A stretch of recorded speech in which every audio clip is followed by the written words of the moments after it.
قربانی دا واجب ده، ځکه الله تبارک وتعالی په قرآن کې فرمایي فصلی لربک وانحر، مونځ هم د خپل رب دپاره کوه او قرباني هم د خپل رب دپاره کوه.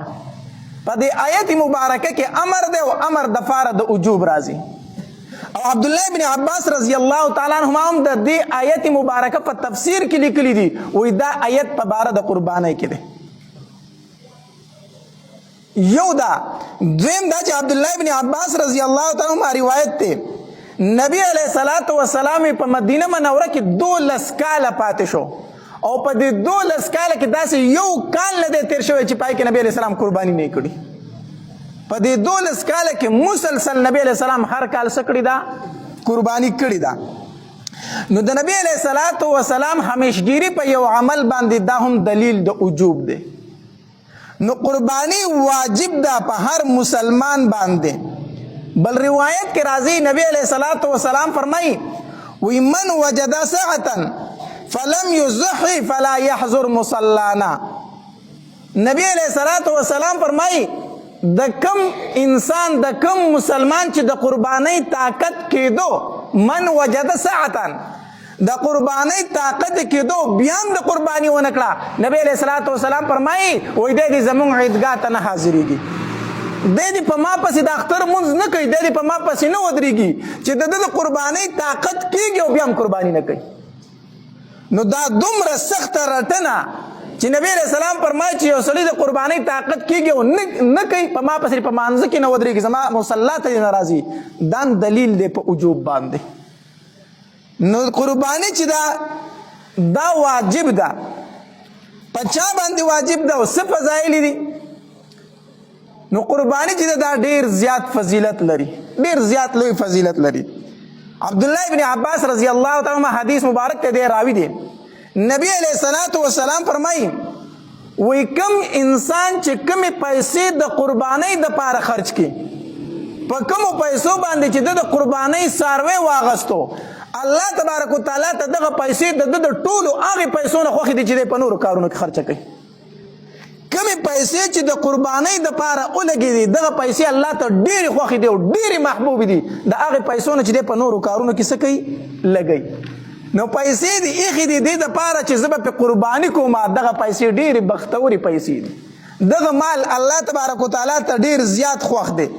دارنګه بل روایت کې راځي، عائشہ رضی الله تعالی عنها د دې حدیث مبارک روایت کوي، نبی علیہ الصلوۃ والسلام فرمایي ما عمل ابن آدم من عمل یوم النحر احب الى الله من احراق الدم.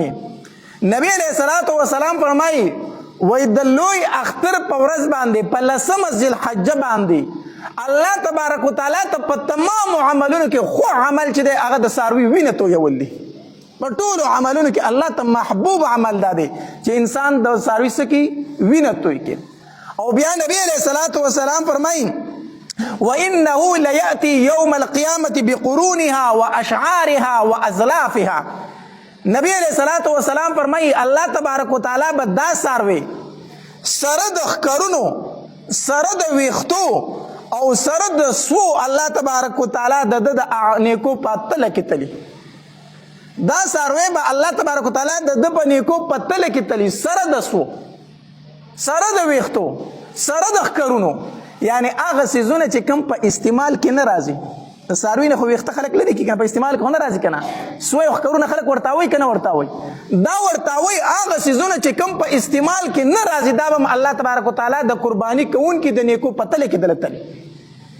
او بیا نبی علیہ الصلوۃ والسلام فرمایي وی وان الدم ليقع من الله بمكان قبل ان يقع على الارض فتيبوا بها نفسا او كما قال عليه الصلوۃ والسلام. نبی علیہ الصلوۃ والسلام فرمایي وی د څاروي دا وینه لازمه کې ته نوی رسیدلی چې دا مخکې د دې نه د الله په عرش کې قبوله شوي. وان الدم ليقع من الله بمكان قبل ان يقع على الارض. د څاروي په مرۍ ته چاړه راوښکله او د هغه د مرۍ نه وینه روانه شو، دا لازمه کې ته نه ده رسېدلې چې الله تبارک وتعالی په خپل دربار کې دا څه کړي؟ قبوله کړي. نبی علیہ الصلوۃ والسلام فرمایي په دې باندې ځان خوشحاله اوساتئ، خوشحاله قرباني په ښه خوشحالۍ باندې وکړئ.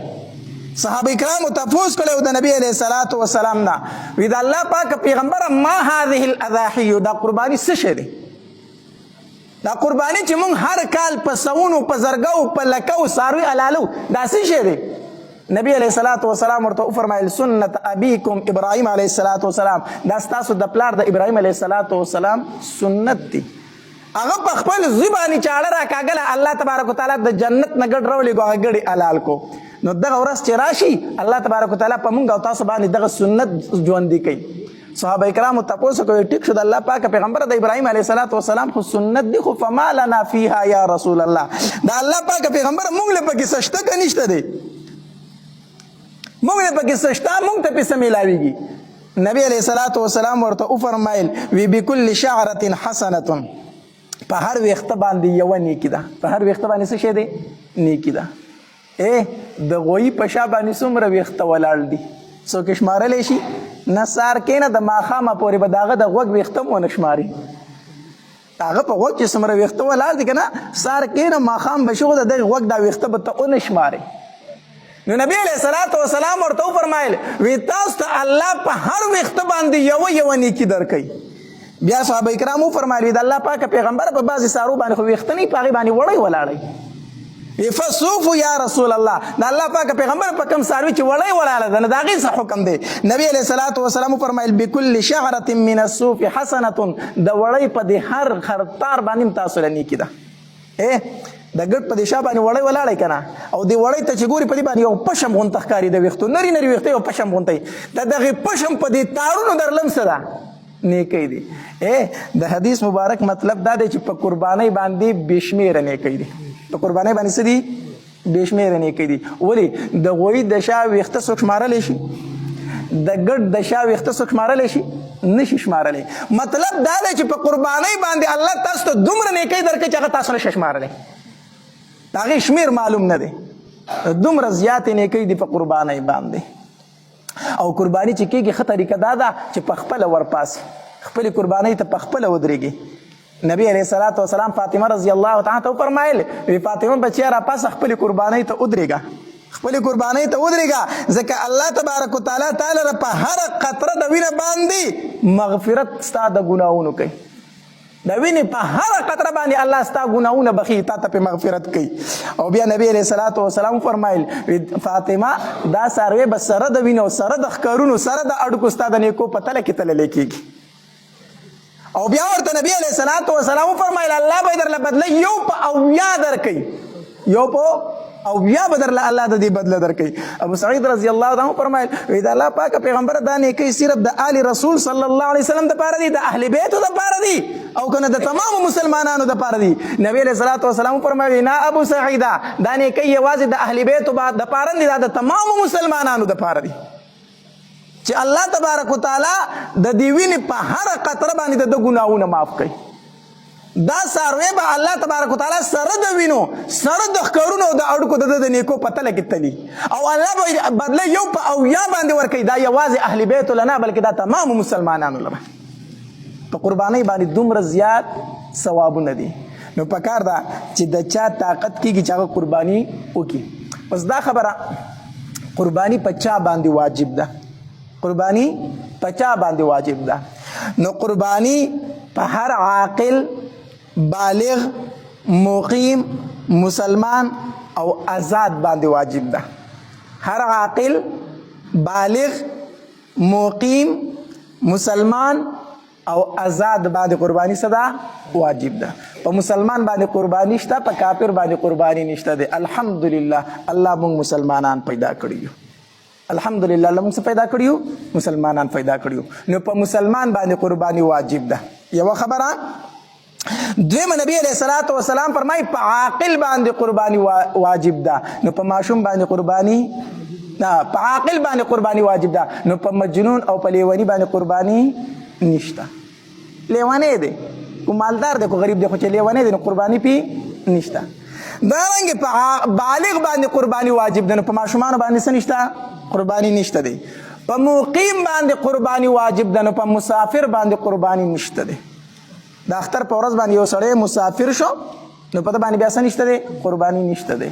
یو خو هغه مسافر دی چې په بار ملکونو کې په کلونو کلونو پاتې کېږي، په هغې باندې قربانی شته دی. ځکه مسافر چا ته ویلی شي؟ مسافر هغې سړي ته ویلی شي چې د کور نه لرې لاړ شي، د 3 ورځو مسافت باندې په پیدل مزل سره د کور نه دومره لرې لاړ شي او هغې ځای کې د 15 ورځو نه د کمو پاتې کېدو اراده وي دته مسافر ویلی شي. نو کوم بار ملکونو ته چې تللی خو کلونو له تللی دي هلته خو د 15 ورځو نه دي تللی هغه مسافر نه دي ښه هغې به څه کوي قرباني به کوي. مسافر هغې چاته ویلی شي چې یو ځای ته لاړو د 15 ورځو نه د کمو پاتې کېدو اراده ونه په ده باندې بیا څه نشته دی قرباني پې نشته په مسافر قرباني نشته دی. او دارنګې په آزاد باندې قرباني ده په غلام باندې قرباني نشته دی. نن زمانه کې غلامانو نشته دی. او په مالدار باندې قرباني واجب ده. په چا باندې؟ په مالدار باندې. نو په غریب باندې څه نشته قرباني نشته دی. اوس مالدار څوک دی؟ مالدار به چا ته ویلی شي؟ نو مالدار هغه سړی دی چې 1.5 تولې سره زر ورسره موجود وي. څومره؟ 1.5 تولې سره زر یا ورسره 2.5 تولې سپین زر موجود وي. څومره؟ 2.5 تولې سپین زر یا ورسره دومره نغدې پیسې موجود دي چې په هغې باندې 2.5 تولې سره سپین زر کېږي. دومره پیسې ورسره موجود دي نغدې چې په هغې باندې څه کېږي 2.5 تولې سپین زر کېږي. ما خو ریټ نه دی کتلی نن سبا چې توله د سپینو زرو په څو ده. په هر حال ریټونه بدلېږي را بدلېږي نو بیا د زرګر نه معلومات پکار دي چې د سپینو زرو توله په څو ده. نو یا د یو سړي سره دومره نغدې پیسې موجود دي چې 2.5 تولې سپین زر پې کېږي نو دا مالدار دی په ده باندې قرباني واجب ده. یا ورسره د ضرورت اصلیه نه په کور کې څه سامان دی په کور کې څه دی د ضرورت اصلیه نه سواګرې سامان دی لوښي دي لرګي دي چې د هغې قیمت 2.5 تولو سپینو زرو ته رسي تقریبا څه کم 2 لک روپۍ دي څه کم 2 لک روپۍ دي اندازتاً. دومره کور کې ورسره سواګرې سامان پروت دی چې دا دغې ته رسي. د ضرورت اصلیه نه کم سامان دی چې په کال کې یو ځل استعمال نشي دا د ضرورت نه سواګری دی. په کال کې یو ځل هم استعمال نشي دا د ضرورت نه سره سواګری دی. لکه د زنانو په دې کمرو کې چې دا لوښي پراته وي که نه نو هغه خو په کلونو ته هم ضرورت نه راځي خو چې صرف د اختر ورځې شي چې کمره راټاکوي راپاسئ راښکته راکوز کړي کپړه پکې وي بیا یې بره دروته اوچت کړي داسې ده که نه. نو په صرف په اخترونو باندې صفایل رالي او بیا یې برک دي دغه دري ساتي. نو په دغې لوښو باندې ګورې هم قرباني ده چې کله د دې قیمت څه کم 2 لک روپو ته رسېدو. دارنګې ستا یو کور د اوسانې دی او بل کور د اسې جوړ کړی دی یا دې په کرایې ورکړی دی یا پکې اسې فقیر پاتې کېږي.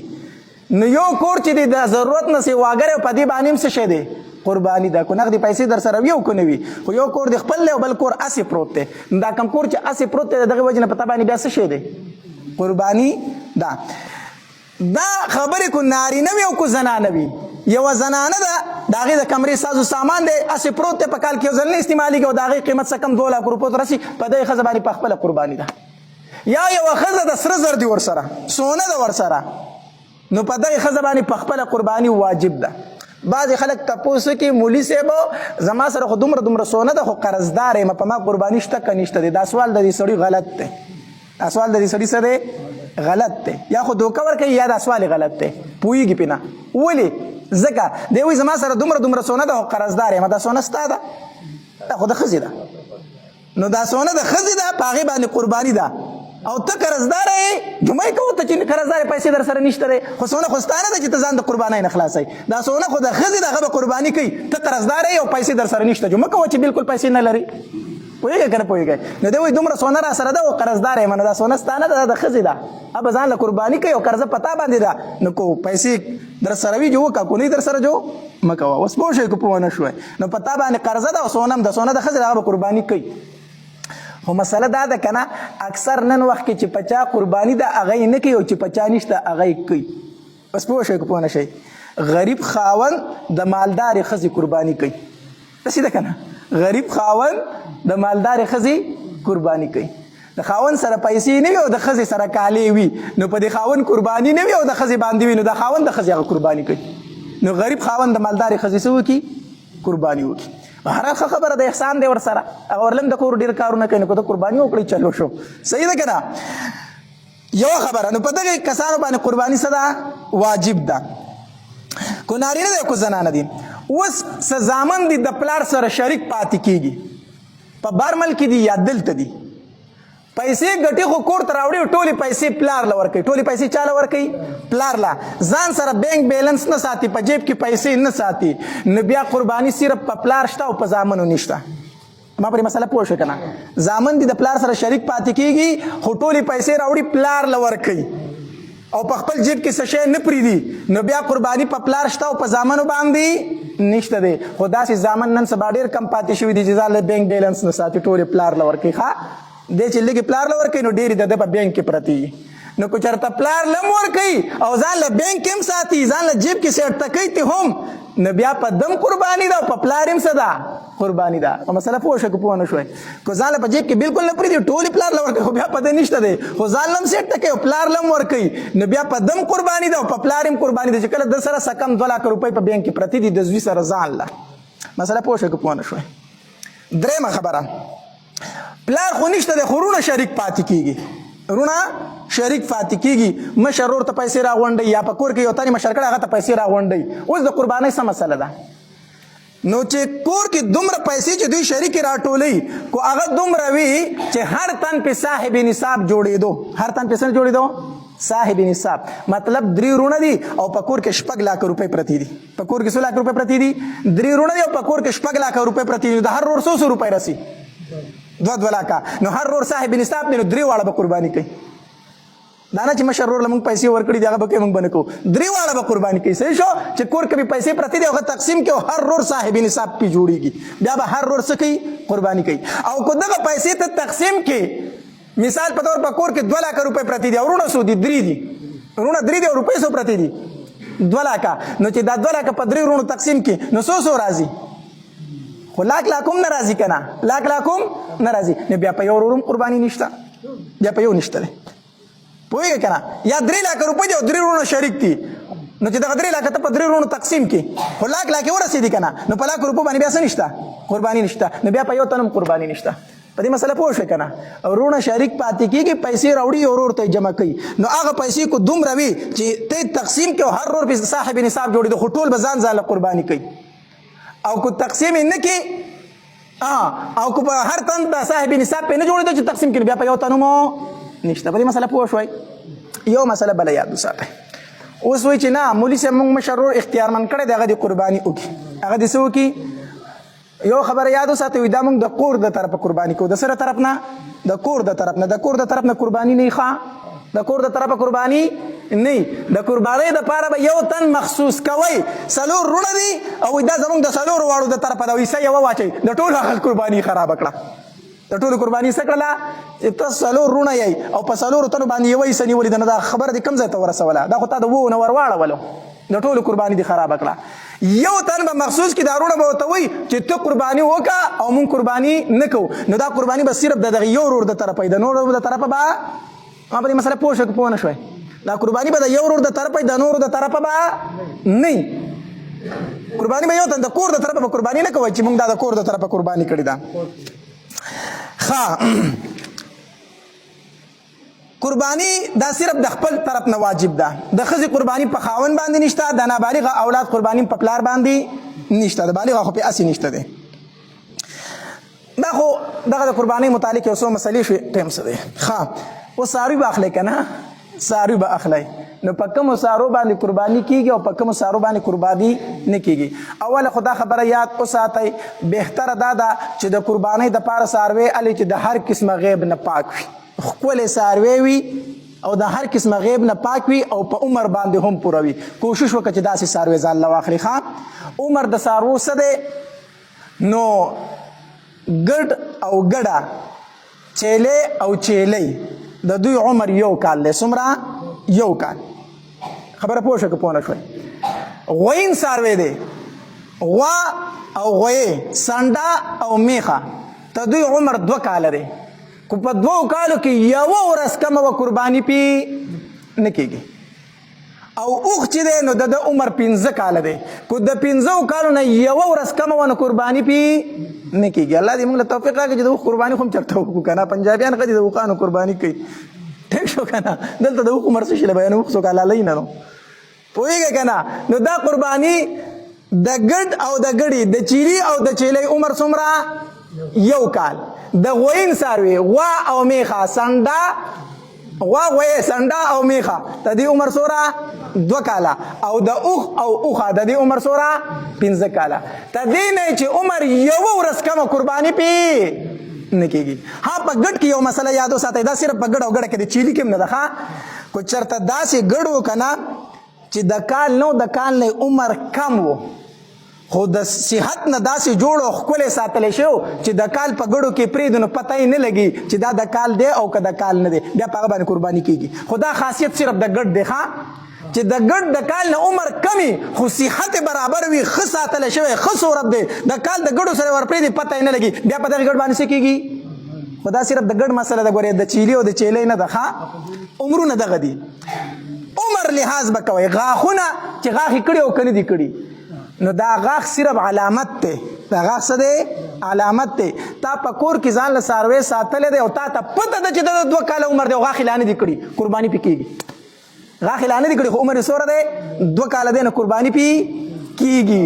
خو د سوداګرو په خولو پسې به ګورې نه ځئ صحیح شو دا چې د کور څاروی و تا ته پته و چې د عمر پوره دی د سوداګرو په خوله پسې به نه ځي سوداګر کو درته ډېر وي چې ګورې د مر پوره دی مړه هسې غاښ یې نه دي کړي صحیح شو که نه نو په دې باندې یقین ډېر کم سوداګر به داسې چې هغه رښتیا وایي که نه هغوی په سر لاس کېږي وایي قسم دی دا یې سر دی ټیک شو که نه وایي دغه یې سر دی د لاک روپو څاروی به یي په لاک روپۍ اخیستی وي او تا ته باندې به یې خرڅوي په 2 لاکه او په سر به ورله لاس کېږي وایي قسم دی دغه یې سر دی دا یې څه دی نو سر خو یې دا دی خو ته به وایي چې دا دی چېرته دی پیسې یاد دی هغه یې دغه سر یاد دی ټیک شو که نه نو سوداګرو کې ډېر کم رښتیا والا راځي. یو سوداګر ما ته مولي صاحب داسې معمولي غونته دروغ به پکې جایز نه وي که نه مې ناولي نو د دې نه بغیر خرڅېږي نه که نه نو څه نسج گنجایش خو چې پکې وې که نه مې د سره پکې گنجایش نشته د سره پکې دا به رانه بیا ته داسې خرڅ کړي ټیک که نه. نو خبره دا ده سوداګرو په خوله نه په کور کې د څاروی ساتلی او تا ته عمر معلوم و نو بیا د هغه قرباني څه ده جایز ده دغه ده. بهرحال زه وخت پوره دی و آخر دعوانا ان الحمد لله رب العالمین.